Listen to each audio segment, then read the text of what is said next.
नमस्कार दोस्तों, आप सभी लोगों का हार्दिक स्वागत, अभिनंदन और आभार। आज हम बात करने जा रहे हैं शनिदेव के राशि परिवर्तन के बारे में, जो कि 29 मार्च 2025 को होने जा रहा है। शनिदेव का ये राशि परिवर्तन सिंह राशि वालों के लिए किस तरीके के परिणाम लेके आएगा, उसकी बात हम इस वीडियो में करेंगे। सिंह राशि की बात करें तो शनिदेव आपके लिए षष्टम और सप्तम भाव के स्वामी होते हैं और वो अब अष्टम भाव में जाने वाले हैं। वर्तमान की बात करें तो शनिदेव का जो गोचर है वो आपके सप्तम भाव से हो रहा है और 29 मार्च 2025 को शनिदेव अष्टम भाव में प्रवेश करेंगे। इसका मतलब ये हुआ कि सिंह राशि वालों की अड़ैया शुरू होगी। अड़ैया शुरू होगी इसका मतलब ये हुआ कि क्या सिंह राशि वालों के साथ बहुत सी प्रॉब्लम्स आने वाली हैं, बहुत से स्ट्रगल्स आने वाले हैं? तो ऐसा बिल्कुल नहीं है। उसका कारण है, अगर हम सिंह राशि वालों की पूरी बात करें तो ठीक है, शनिदेव की अड़ैया शुरू हो रही है, शनिदेव अष्टम भाव में जा रहे हैं, बट ये भी देखना जरूरी है कि शनिदेव कौन सी राशि में जा रहे हैं। शनिदेव मीन राशि में जा रहे हैं। किसकी राशि होती है मीन राशि? मीन राशि गुरुदेव की राशि होती है। सिंह राशि की बात करें तो गुरुदेव आपके लिए कारक ग्रह हैं और शनिदेव एक कारक ग्रह की राशि में जा रहे हैं, गुरुदेव की राशि में जा रहे हैं। और वैसे भी शनिदेव गुरुदेव की राशि में कोई अनिष्ट जनरली नहीं करते हैं। हाँ, जिस भाव में जा रहे हैं वो भाव में थोड़ा स्ट्रगल है, भाव में थोड़े प्रॉब्लम्स है, बट अगर राशि की बात करें तो मीन राशि में जा रहे हैं, गुरुदेव की राशि है, तो वहां पे वो ज्यादा प्रॉब्लम नहीं करते हैं। और दूसरी चीज, अब बहुत इंपॉर्टेंट चीज ये भी है कि अगर हम शनिदेव में की राशि, जो राशि परिवर्तन हो रहा है उसकी भी बात करें और गुरुदेव की राशि परिवर्तन की भी बात करें तो देखिए 14 मई को क्या हो रहा है कि 14 मई को गुरुदेव आपकी राशि के से दशम भाव से एकादश भाव में जाएंगे। वर्तमान में गुरुदेव सिंह राशि वालों के लिए दशम भाव में है।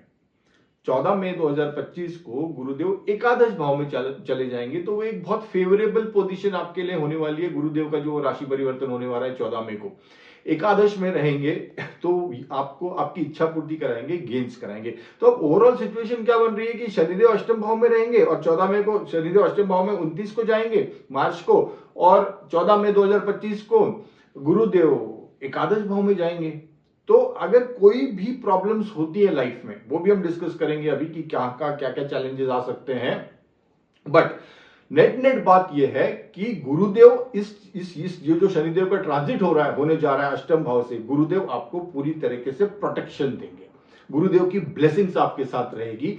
तो ऐसा बहुत ज्यादा अनटूवर्ड इंसिडेंट्स ऐसे होने के चांसेस बहुत कम है, अनलेस एंड अनटिल कि शनिदेव हमारी कुंडली में बहुत गलत बैठे हों, गुरुदेव भी गलत बैठे हों और कोई बहुत ज्यादा मैलेफिक इन्फ्लुएंस है। अदरवाइज बहुत ज्यादा इससे घबराने की जरूरत नहीं है। एक और इंपॉर्टेंट चीज मैं आपको बताने जा रहा हूं कि देखिए मीन राशि में गुरु शनिदेव का जो गोचर होने जा रहा है, ये भी देख लेते हैं कि कौन से नक्षत्रों में होने जा रहा है। वो जो नक्षत्र है वो पूर्व भाद्रपद नक्षत्र है और उत्तरा भाद्रपद नक्षत्र है। पूर्व भाद्रपद नक्षत्र गुरुदेव का नक्षत्र, स्वयं का नक्षत्र है, शनिदेव का स्वयं का नक्षत्र उत्तरा भाद्रपद नक्षत्र है। तो जो नक्षत्र के हिसाब से भी देखें तो गुरु शनिदेव अपने नक्षत्र में रहेंगे या गुरुदेव के नक्षत्र में रहेंगे और गुरुदेव की राशि में भी रहेंगे। तो शनिदेव गुरुदेव की राशि में अनिष्ट कम करते हैं, स्ट्रगल्स कम देते हैं। भाव अष्टम भाव में रहेगा तो ठीक है। अब किस तरीके से परिणाम होंगे हम उसकी बात कर लेते हैं। बट ओवरऑल जो मैंने बात की कि चैलेंजेस रहेंगे, पर गुरुदेव की ब्लेसिंग्स आपके साथ रहेगी, गुरुदेव का सपोर्ट आपको रहेगा, वो आपको प्रोटेक्शन देंगे। अब थोड़ा हम डिटेल में बात कर लेते हैं इसके बारे में। देखिए, शनिदेव का अष्टम भाव में होना, इसका मतलब ये जो भाव है ये ट्रांसफॉर्मेशंस का भाव है। बहुत अगर सिंपल लैंग्वेज में बात करें तो शनिदेव अष्टम भाव में जब भी आएंगे तो लाइफ में ट्रांसफॉर्मेशंस आते हैं। इस पीरियड में ऐसी बहुत सी चीजें लाइफ में होंगी जिससे कि आप रियलाइज करोगे, जिससे कि आपकी लाइफ ट्रांसफॉर्म होगी, अच्छे के लिए होगी। जब शनिदेव एग्जिट करेंगे 8th हाउस से तो you will be A completely transform person. बहुत सी लर्निंग हमको इस टाइम में मिलेगी। और पर्टिकुलरली जब शनि अष्टम भाव से गोचर करते हैं तो जो चैलेंजेस रहते हैं वो किस क्षेत्र में आते हैं? वो इमोशनल लेवल पे भी आते हैं, वो मेंटल लेवल पे भी आते हैं, वो फिजिकल लेवल पे भी आते हैं और वो साइकोलॉजिकल लेवल पे भी आते हैं। चारों क्षेत्र में कहीं ना कहीं चैलेंजेस आपको देखने को मिलेंगे, emotional, mental, physical, psychological, everywhere. So अब शनि, ये तो रहे अष्टम भाव की बात। अब शनिदेव क्या है, अब इनकी दृष्टि की बात करते हैं। देखिए अष्टम भाव, पहले तो अष्टम भाव में बैठे हैं तो ये चैलेंजेस रहेंगे। अब वो चैलेंजेस डिटेल में किस तरीके के रहेंगे उसकी बात करते हैं। देखिए शनिदेव की अष्टम भाव में रहेंगे, तीसरी दृष्टि दशम भाव पे पड़ेगी। दशम भाव करियर का भाव होता है, सब जानते हैं।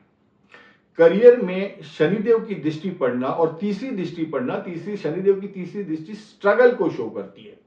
तो करियर में स्ट्रगल दिख रहा है।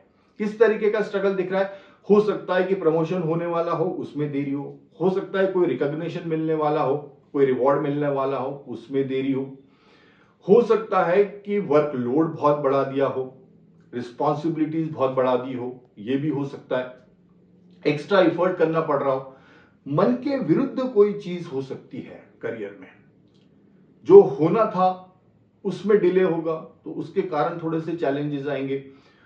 कंपनी वाले या जहां पे आप जॉब करते हो या बिजनेस है, तो वहां पे जो आपके क्लाइंट्स हैं या आपके जो जो बॉसेस हैं, वो ओवर डिमांडिंग हो जाए, वो ज्यादा प्रेशर करें, उनकी जो डिमांड हो, उनके जो टारगेट्स हो वो बहुत हेफ्टी टारगेट्स हो, अनरियलिस्टिक टारगेट्स हो, जो कि वो भी जानते हो। और हो सकता है कि करियर में उनका इंटेंशन ये हो कि इस इंसान को थोड़ा सा साइडलाइन कर दो, इसकी रिस्पॉन्सिबिलिटी बहुत बढ़ा दो। तो जो एटमॉस्फेयर रहेगा करियर में वो उतना अच्छा नहीं रहेगा। हो सकता है कि बॉसेस के साथ स्ट्रगल हो, बॉसेस के साथ ईगो कन्फ्लिक्ट्स हो, अनरियलिस्टिक टारगेट हो सकता है साइडलाइन कर दे। तो ये सब चीजें जो है वो हो सकती हैं, क्योंकि शनिदेव की तीसरी दृष्टि आ रही है। इसका जो उपाय है वहां पे हमको पेशेंस रखना है और हमको ये फेज काटना है, क्योंकि हम सिंह राशि है। देखिए अब सिंह राशि के साथ क्या चैलेंजेस है कि ये जो चीज करियर में होने जा रही है, ये जो उनका सिंह राशि का जो नेचर होता है, देखो सिंह राशि वाले मतलब सब राजा जैसे लोग होते हैं, सूर्यदेव की राशि है। सब जो एटीट्यूड है, जो ऑरा है, जो खान पान की आदतें हैं, वो एक सब राजा के समान है। एक अपना ईगो है, अपना ऑरा है। तो कोई चीज नहीं जमी तो फिर नहीं जमती है। तो कहने का मतलब है कि करियर में जो होने जा रहा है वो इच्छा के विरुद्ध होने जा रहा है, नेचर के विरुद्ध होने जा रहा है। नेचर के विरुद्ध होने जा रहा है तो हमको गुस्सा आ सकता है, हम अपना टेम्पर खो सकते हैं, हम अपना पेशेंस खो सकते हैं, हमारी वाणी गड़बड़ हो सकती है, हमारी वाणी हार्श हो सकती है। हम ये हो सकता है कि गुस्से में आके रेजिग्नेशन दे के आ जाए, गुस्से में आके रेजिग्नेशन दे के आ जाए। उस टाइम नहीं हुआ कंट्रोल, क्योंकि हमारी फितरत, जो हमारी फितरत है सिंह राशि वालों की, जो नेचर है उनका, अब उसको उनको ईश्वर ने बनाया है वैसे। तो अभी का जो टाइम है शनि का, ये जो अष्टम का है, ये चीजें विरुद्ध होंगी। तो ये हमको पता है कि ये होंगी, तो उसके लिए हमको मेंटली प्रिपेयर रहना है और उसी के अकॉर्डिंगली एक्ट करना है। हम पेशेंस के साथ एक्ट करेंगे, चीजों को फ्लेक्सिबल एटीट्यूड के साथ लेंगे, तो ये प्रॉब्लम्स नहीं रहेंगे। तो ये तो रही शनिदेव की तीसरी दृष्टि की बात, जो कि दशम भाव पे रहेगी, करियर भाव पे रहेगी। अब शनिदेव की जो सातवीं दृष्टि है वो आपके द्वितीय भाव पे रहेगी। तो फाइनेंशियल सेविंग्स से खर्चा हो सकता है, सेविंग्स धन संचय में परेशानियां हो सकती हैं। जो सेविंग्स है फैमिली की, उसमें से धन खर्च हो सकता है। ये फैमिली कन्फ्लिक्ट्स को भी शो करता है, फैमिली में डिफरेंसेस को भी शो करता है। और जो कन्फ्लिक्ट्स होंगे वो आपकी वाणी के कारण होंगे, क्योंकि द्वितीय स्थान से वाणी भी देखते हैं। शनि की जो सप्तम दृष्टि है वो वहां पे स्थान द्वितीय स्थान पे है। तो ये जो फैमिली कन्फ्लिक्ट्स होंगे, this is because of your speech.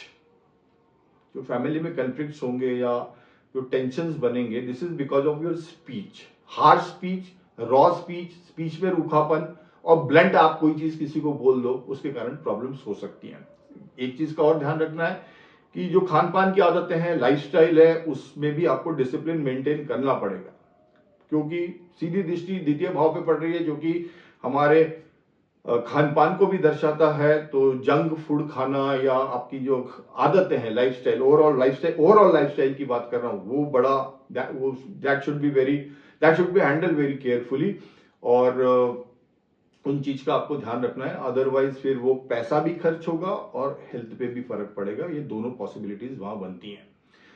Shanidev की दशम दृष्टि की बात करें तो आपके पंचम स्थान पे आएगी। तो पंचम स्थान में दशम दृष्टि आने से कहां का चैलेंजेस आ सकते हैं, अगर जो कपल चाइल्ड बर्थ प्लान कर रहे हैं, बेबी प्लान कर रहे हैं, तो वहां पे चैलेंजेस आ सकते हैं, delays and challenges in child birth, pregnancy के टाइम चैलेंजेस आ सकते हैं, हेल्थ इश्यूज हो सकते हैं, तो वहां पे हमको केयरफुल रहना है।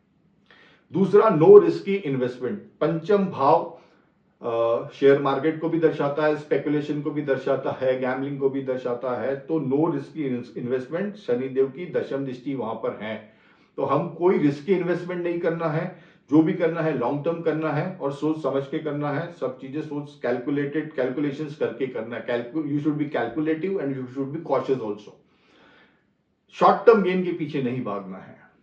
जो एटीट्यूड है कि जल्दी पैसा बना लें, कुछ चीज जल्दी हो जाए, वो होने नहीं वाली है, क्योंकि शनिदेव की दृष्टि है, अपना टाइम लेगी, क्योंकि ग्रह अपना खेल खेलते ही हैं और सभी के जीवन में खेलते हैं और सभी इस फेज से गुजरते हैं, तो ऐसा कुछ नहीं करना है। तीसरा, लव रिलेशनशिप, प्रेम प्रसंगों में ये टेस्टिंग टाइम है। टेस्टिंग टाइम है, टेस्टिंग टाइम का मेरा मतलब है कि रिश्ते रिश्ते कितने रियल हैं, इसका टेस्ट होगा। रिश्ते ऊपरी ऊपरी हैं या वाकई में उस रिश्तों में मैच्योरिटी है, ग्रेविटी है, डेप्थ है, वाकई में लगाव है, प्रेम है, उसका उसके लिए चैलेंजिंग टाइम है। अदरवाइज वहां पे प्रॉब्लम दिखती है प्रेम प्रसंगों में। ये रही शनिदेव की जो दशमी दृष्टि है, वो पंचम भाव पे रहेगी। हमने बात कर ली जब शनिदेव अष्टम में रहेंगे तो क्या क्या प्रॉब्लम्स हो सकती हैं। जब शनिदेव की दृष्टि दशम भाव पे रहेगी, द्वितीय भाव पे रहेगी और पंचम भाव पे रहेगी, तो दृष्टियों की बात कर ली। अब हम बात करते हैं सिंह राशि वालों के लिए जो षष्टम भाव है। षष्टम भाव और सप्तम भाव के स्वामी शनिदेव होते हैं और वो अष्टम में जा रहे हैं। षष्टम भाव का के स्वामी अष्टम में जाना, ये तो विपरीत राजयोग क्रिएट कर रहा है, बट हेल्थ का आपको ध्यान रखना है। All of a sudden health related issue crop हो सकते हैं और फाइनेंशियल लॉसेस हो सकते हैं, पैसा खर्च हो सकता है, ये पॉसिबिलिटी बन रही है। दूसरा, कर्ज लेने से बचें, जितना आवश्यक है उतना ही लें, जितनी अपनी लिमिट्स है उतना ही लें, ओवर डू ना करें, तो वहां पे भी आपको ध्यान रखना है। कंपटीशन को टैक्टफुली हैंडल करें, जो शत्रु हैं उनको टैक्टफुली हैंडल करें, गुरुदेव आपका साथ देंगे, गुरुदेव प्रोटेक्ट करेंगे, क्योंकि गुरुदेव आपके लिए शुभ होने जा रहे हैं 14 मई 2025 से, जैसे मैंने बताया। और कोर्ट कचहरी के केसेस में डिले हो सकता है, कोर्ट कचहरी के केसेस में डिले हो सकता है, बट डिले हो सकता है, but there will be no denial. अगर आप लगे रहे, परसिस्टेंस रखा और केसेस को ठीक से हैंडल करते रहे, लगे रहे, हिम्मत नहीं हारी, तो अंत में विजय जरूर आपकी होगी, विजय जरूर आपकी होगी। विजय वैसे भी सब जगह आपकी होगी ही होगी, बट हाँ पेशेंस जरूर होगा, क्योंकि करियर क्षेत्र ले लो, घर का क्षेत्र ले लो, ये सब चीजें टाइम लेंगी। क्योंकि अगर देखिए शनिदेव अष्टम भाव में, तो हो सकता है प्रॉपर्टी डिस्प्यूट हो, इनहेरिटेंस को लेके इश्यूज हो, ये सब चीजें सॉल्व होंगी। बट हम उस फेज से गुजर रहे हैं जब शनिदेव अष्टम भाव से, कि एकदम कोई चीज नहीं होगी, आपको पेशेंस रखना पड़ेगा, क्योंकि शनिदेव चाहते हैं कि ये लेसन आप सीखो, और क्योंकि आपकी जो नेचर है उसके जस्ट अपोजिट चीजें होने जा रही है, पर्टिकुलरली सिंह राशि की बात करें तो वैसा कोई इशू नहीं है। तो जब शनिदेव षष्टम भाव के स्वामी होकर अष्टम भाव में रहेंगे, तो हेल्थ इश्यूज का आपको ध्यान रखना है। कोर्ट कचहरी केसेस में आपको विजय आपकी आखिरी होगी, शत्रुओं को आपको टैक्टफुली हैंडल करना है, कर्जों लेने से बचना है जहां तक हो सके। अब सप्तम भाव के स्वामी भी शनिदेव होते हैं और वो अष्टम भाव में आ रहे हैं। मैरिड रिलेशनशिप्स में ध्यान रखना है, मिसअंडरस्टैंडिंग मैरिड रिलेशंस में हो सकती है, डिफरेंस ऑफ ओपिनियन हो सकता है, अलगाव की स्थिति बन सकती है। जो कॉर्डियल रिलेशंस थे या जो एक इंटीमेसी थी मैरिज रिलेशनशिप में, उसमें कहीं दूरियां आ सकती हैं, मिसअंडरस्टैंडिंग हो सकती है, डाउटफुल नेचर हो सकता है। ये मैरिज रिलेशंस के साथ भी हो सकता है और ये बिजनेस पार्टनरशिप्स में भी हो सकता है। तो इन दोनों क्षेत्रों को आपको ठीक से हैंडल करना है, मिसअंडरस्टैंडिंग होने से बचना है। ऐसा लग रहा है कि कहीं प्रॉब्लम है तो बात करके सुलझा लेना है। Communication is the only good way to solve these kind of problems. हाँ, अपन आपने कम्युनिकेशन ही नहीं बंद कर दिया, चीजों को एज्यूम करने लगे रिलेशनशिप्स में, तो प्रॉब्लम होगी। सो maintain trust in the relationships, marriage relationships also, business relationships also, maintain trust and harmony। तो ये आपको करना है इस पीरियड में। ये तो रहा कि शनिदेव अष्टम में रहेंगे, उनकी दृष्टियों का किस तरीके से असर होगा, कहाँ के स्वामी हैं, कहाँ पे जा रहे हैं, हमने इसको डिस्कस किया। रेमेडी क्या है? देखिए, सिंपल सी चीज समझिए, शनिदेव अष्टम भाव में जा रहे हैं, गुरुदेव की राशि में जा रहे हैं, तो क्या करना है? धार्मिक रेमेडीज की बात बता रहा हूं, सिंपल सी चीज है। एक तो शनिदेव का हर सैटरडे को दान करना शुरू करिए। दान करना बहुत मस्ट है। इस कम एटलीस्ट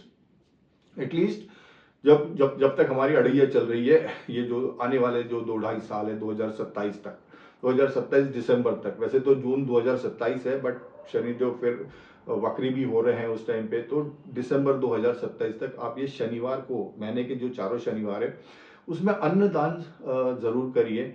पूरी सब्जी, एक बूंदी का लड्डू, ऐसे 2 पैकेट बना लीजिए और अन्नदान जरूर करिए हर शनिवार को। हनुमान जी के मंदिर जाइए, हनुमान चालीसा करिए और आप ध्यान करिए। देखिए, अष्टम भाव में शनिदेव का जाना, मीन राशि में जाना, गुरुदेव की राशि में जाना, ध्यान, आत्मचिंतन, योग, प्राणायाम, साधना, उपासना, इससे आपको एक पीस ऑफ माइंड मिलेगा। और जो आपके आसपास जो वेरियस हर क्षेत्र में चीजें घट रही हैं, उससे आपको एक शांति मिलेगी। आप खुद पीस में रहोगे तो प्रॉपर डिसीजन मेकिंग हो पाएगी। बाकी स्ट्रगल्स तो अपनी जगह, आसपास जो स्ट्रगल्स है वो तो होंगे ही, बट इन चीजों से आपको, आप कंफर्टेबल रहोगे, गुरुदेव भी फेवरेबल है, तो ये सब चीजें आपके लिए बहुत अच्छा उपाय है। आप इसको करिए और थोड़ा सा जो आपके मन की शांति है उसको डिस्टर्ब ना होने दीजिए। मन की शांति को डिस्टर्ब नहीं होने दिया तो फिर अच्छी बात है। और तो ये रही धार्मिक रेमेडीज। बट एक चीज का ध्यान बहुत इंपॉर्टेंट है कि हम सिर्फ धार्मिक रेमेडीज करें और बिहेवियरल रेमेडीज ना करें, तो फिर वो धार्मिक रेमेडीज काम नहीं करती हैं। हमको हमारे में जो चेंजेस लाना है वो तो लाना ही पड़ेंगे, प्लस धार्मिक रेमेडीज, ये दोनों चीज को जब हम साथ में करते हैं तो रिजल्ट्स आते हैं। अब क्या हो रहा है सिंह राशि वालों के लिए, जैसे मैंने बताया कि सिंह राशि वाले राजा राजा जो उनका नेचर होता है वो राजा टाइप का होता है, तो ये जो चीजें होनी जा रही है उनके विरुद्ध होनी जा रही है। तो करना क्या है? बिहेवियरल रेमेडीज में आपको पेशेंस रखना है। पेशेंस रखना है, no aggression, no impulsive decisions, temper अपना जो है कंट्रोल में रखना है, अपनी स्पीच पे कंट्रोल रखना है, कोई हार्श लैंग्वेज यूज नहीं करनी है, कोई रूखापन लैंग्वेज या ब्लंट लैंग्वेज में ब्लंटनेस या रूखापन, एब्यूजिव लैंग्वेज, ये बिल्कुल यूज नहीं करनी है, अदरवाइज चीजें बिगड़ सकती हैं। घर पे भी बिगड़ सकती हैं, मैरिज में भी बिगड़ सकती हैं और जॉब में भी बिगड़ सकती है, क्योंकि तीसरी दृष्टि जॉब पे भी आ रही है। तो इन चीजों का ध्यान रखना है। सहनशीलता बढ़ानी है, जो इंड्योरेंस कैपेसिटी है, चीजें आसपास उल्टी हो रही हैं बट वो टेस्ट है आपका, वो आपका टेस्ट है। सहनशीलता बढ़ानी है, इंड्योरेंस कैपेसिटी आपको बढ़ानी है। You should be discipline, you should be patient, और आप थोड़े से एक इंटरनल जर्नी आपकी स्टार्ट करिए आत्मचिंतन की। कोई भी डिसीजन लेने से पहले बहुत अंदर उसको ठीक से सोच लीजिए। नो स्टबॉर्ननेस, क्योंकि क्या है, सिंह राशि वाले में वो एक जो स्टबॉर्ननेस का एटीट्यूड है, अड़ियलपना, कि जो दिमाग में आया वो करना ही करना, उससे हमको थोड़ा बचना पड़ेगा। ईगो, किसी ने अगर इंपॉर्टेंस नहीं दिया तो एक जो फीलिंग है ईगो वाली, या इसने मेरे को इंपॉर्टेंस क्यों नहीं दिया, मेरे को इंपॉर्टेंस नहीं दिया, वो जो एक फीलिंग है सिंह राशि वालों की, उससे थोड़ा सा हमको लेट गो करना है। इन चीजों पे ज्यादा ध्यान नहीं देना। यही बिहेवियरल रेमेडीज है। I know it is tough, I know it is tough for Singh राशि, बट वो शनिदेव वहां पर हैं। दे वांटेड कि हमको इस तरह से बिहेव करें, ये लेसन हम लर्न करें, वो अपने आप में डेवलप करें। अगर आपकी एज ज्यादा है तो सिंह राशि वालों में ये एट्रीब्यूट्स आ चुके रहते हैं लेट एज में, but if you are young तो ये चीजें आपको सीखनी पड़ेगी, अदरवाइज फिर प्रॉब्लम्स होती हैं लाइफ में। तो एटीट्यूड, जो एक एटीट्यूड रहता है, अपना एक जो ईगो रहता है, उन चीजों से अपने को बचना है। अगर कभी कभी किसी ने साइडलाइन भी अपने को कर दिया, थोड़ा सा इंपॉर्टेंस कम दिया, तो हमको उस चीज को लेट गो करना है, उसको दिल से नहीं लगाना है। हम लोग दिल से लगा लेते हैं, पर्टिकुलरली सिंह राशि वाले लोग। तो ये सब चीजें हो सकती है। You have to be flexible in your approach, you have to be patient in your approach. Attitude of let go is the best remedy. शांति से इस पीरियड को निकालिए, अध्यात्म की तरफ लगाइए, आत्मचिंतन की तरफ लगाइए, आत्मा अवलोकन की तरफ लगाइए, अपने लिए नए टारगेट्स रखिए, करियर में पेशेंस रखिए, होने दीजिए अपने आसपास जो चीजें थोड़ी सी उल्टी सी हो रही है, मन के विरुद्ध हो रही है, चीजें सेटल हो जाएंगी, चीजें सेटल हो जाएंगी। बट हाँ, अगर हमने स्टबॉर्ननेस रखा, फ्लेक्सिबिलिटी नहीं रखी कि हमको तो यही करूंगा, ऐसा ही करना है, फिर चैलेंजेस है, फिर चैलेंजेस है। और हमको पता है कि इस फेज में ऐसा होता है, सभी के साथ होता है, जब भी शनि अष्टम में जाते हैं सभी के साथ इस तरीके की प्रॉब्लम होती है, इमोशनल, मेंटल, फिजिकल, साइकोलॉजिकल। तो हैविंग नोन दैट कि ये सब होने वाला है, तो हम प्रोएक्टिवली क्यों ना प्रिपेयर रहें, प्रोएक्टिवली क्यों प्रिपेयर नहीं, कि पता है ये होने वाला है, तो हम उस चीज को, जब मेंटली उस चीज को पता है कि ये फेज ऐसा है, ये जो भी रोड आने वाला है आगे ये थोड़ा टफ है, तो इसको हम निकाल लेते हैं शांति से, गाड़ी को स्लो चलाते हैं, गाड़ी को स्लो चलाते हैं ताकि पत्थर ना लगे, कोई कट ना लगे, टायर में पंक्चर ना हो, as simple as that. So this is all about सिंह राशि। कहां कहां आ रहे हैं, क्या प्लस पॉइंट्स है, किस तरीके से ये ज्यादा इंपैक्ट नहीं करेगा, क्योंकि I am again repeating at the end, Gurudev favourable होने जा रहे हैं 14 मई 2025 से। नक्षत्र की बात करें शनिदेव की, वो भी फेवरेबल है। गुरुदेव आपके लिए 11th हाउस में जाएंगे तो इच्छा पूर्ति कराएंगे, गेन्स कराएंगे, सब कुछ कराएंगे। बट जिन चीजों का हमको ध्यान रखना है उन चीजों का तो रखना ही है, क्योंकि वो अष्टम भाव में जा रहे हैं। तो अगर हम इन चीजों का ध्यान रखेंगे, गुरुदेव की ब्लेसिंग्स है, गुरुदेव का सपोर्ट है, गुरुदेव का प्रोटेक्शन है, तो हम इस फेज को भी बहुत अच्छे से निकाल लेंगे। और अच्छे से ही नहीं निकालेंगे, इस फेज को भी हम इस तरीके से निकालेंगे कि इस फेज में भी हमको गेन्स होंगे, गेन्स होंगे। सो दिस इज ऑल अबाउट सिंह राशि। So thank you so much. Wish you all the best. Bye and take care.